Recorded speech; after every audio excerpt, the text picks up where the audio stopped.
Smart Ahmednagar news. शेतकऱ्यांच्या शेतीत हरभरा तूर या पिकाचं जंगली जनावरांमुळे प्रचंड नुकसान होत आहे।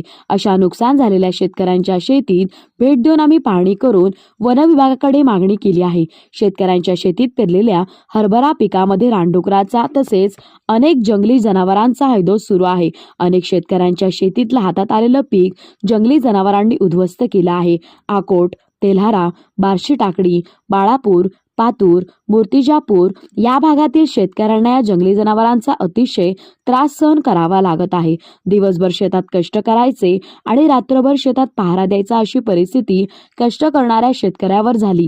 तात्काळ यावर वन विभागाने लक्ष देऊन जंगली जनावरांचा बंदोबस्त करावा, या त्रासातून शेतकऱ्यांना मुक्त करावे।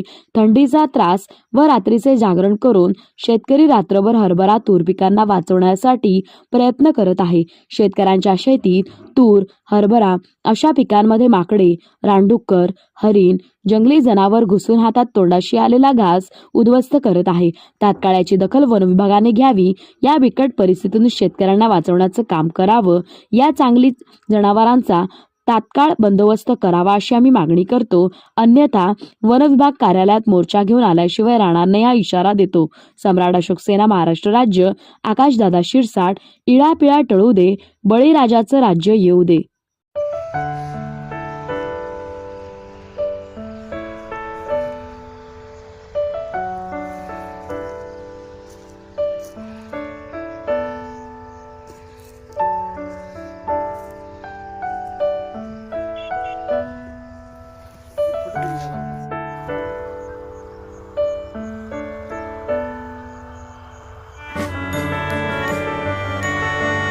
सर्वांना मानाचा जय भीम। शेतकऱ्यांना अतिशय प्रमाणात या ठिकाणी रानडुकराचा, जंगली डुकराचा त्रास चालू आहे। तात्काळ हा त्रास वन विभागाने यावर लक्ष देऊन तात्काळ वन विभागाने यावर लगाम घातली पाहिजेत अशी आम्ही मागणी करतो। शेतकऱ्यांना दिवसभर शेतीत कष्ट करावा लागतात आणि रातभर शेतकऱ्यांना शेतीत जागरण करावा लागतो। या रानडुकरामुळे आता सध्या हा हरभरा फुलावर आला, सगळे हरभरा फुलावर हा आला असून सध्या यावर रानडुकराचा हदाद चालू आहे। प्रचंड प्रमाणात या ठिकाणी रानडुक्कर या हरभऱ्याचं उद्ध्वस्त करून शेतकऱ्यांचं नुकसान करत आहे।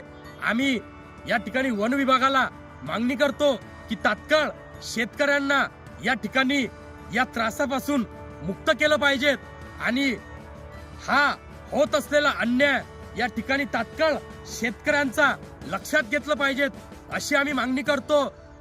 अरे दिवसभर हा शेतकरी शेतीत कष्ट करून रातभर या शेतकऱ्याला जागरण करावा लागतो। याची लाज या वन विभागाला असली पाहिजे आणि शेतकऱ्यांवर या ठिकाणी मेहरबानी करून शेतकऱ्यांना याची दखल घेतली पाहिजे। शेतकऱ्यांची या ठिकाणी नुकसान होत असणारं वाचवलं पाहिजे हे आम्ही मागणी करतो। अन्यथा 2 दिवसात या विरोधात आम्ही आंदोलन केल्याशिवाय राहणार नाही हा इशारा देतो आणि तात्काळ या रानडुकराचं, वानराचं आणि जंगली जनावरांचा वन विभागाने बंदोबस्त लावला पाहिजे हेच मागणी करतो। जय जवान, जय किसान।